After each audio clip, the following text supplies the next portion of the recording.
Hello everyone! Welcome to my YouTube channel. Dito sa King Ryan Explorer, tungkol po ito sa life journey at mga travel passion ko at ng buong pamilya ko. Ako po si Ryan Redoble Sr. at nais ko pong i-share sa inyo ang mga iba't ibang tourist places dito sa Promised Land of the Philippines na siguradong mamangha kayo sa kagandahan ng nature nito. Samahan niyo po akong bisitahin at libutin ang mga magagandang lugar dito sa Pilipinas maging sa labas ng bansa. Sabi nga po sa Deuteronomy 28:6, magiging mapalad ka sa iyong pagpasok at magiging mapalad ka sa iyong paglabas. Guys, Tara na! ito yung entrance sa KM90 at tayo ay pupunta tayo sa ito sa loob. Ito yun, may kainan dito, gusto yung klaseng pagkain at ito, ayan, pasok yan, may mga live band dyan, maganda yan. Ito yung loob ng KM90, diba? Napakaganda rito, KM90. Kaya malamig dito, maraming lamig, kaya lang pag pumunta kayo dito walang signal, kasi walang site dito, ano lang, pero meron silang wifi dito, yung Pisonet doon, maghulog ka lang doon, diba? Yan, yun yung ano nila, hindi ka magpa-picture dyan.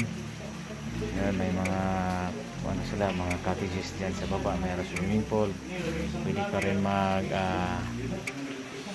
kakain, pero kaya lang may bayad lang dito guys, may bayad. Pag magdala ka ng food, kailangan bayaran mo yung pagkain.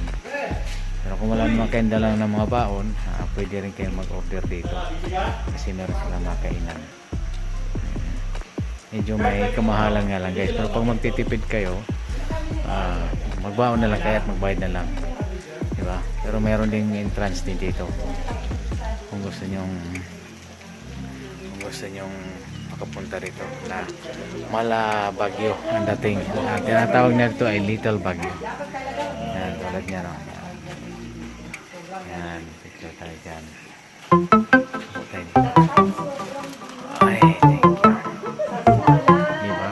Ang ganda. Nalo dito guys.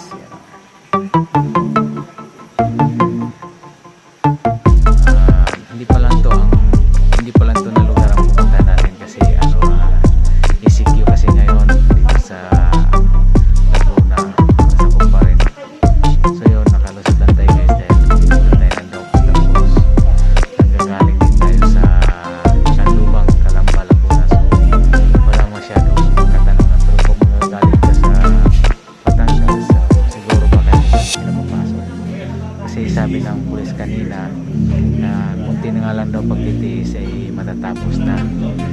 Kaya lang galing kami sa Calamba, Laguna, parehas naman isip ko, kaya pinadaan kasi sakto pa to dito ng Laguna. Ayan, napakaganda guys. Hindi kayo magsisisi pag dinala niyo yung girlfriend nyo, families nyo. Napakaganda rito, walang problema guys, panalong panalo. Sobrang lamig sa gabi, minsan na mag-ano dito, mag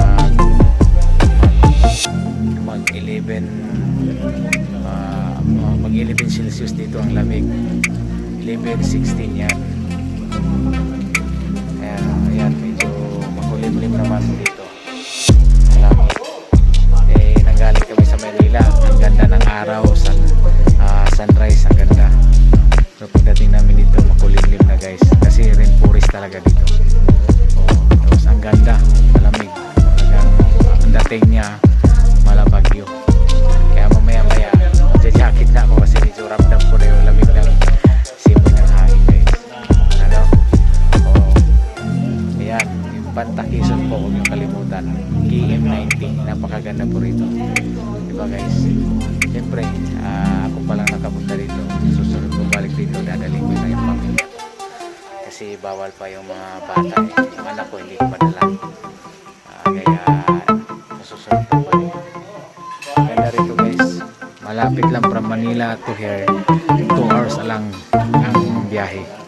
Napakaganda, diba? Parang tapos ano na,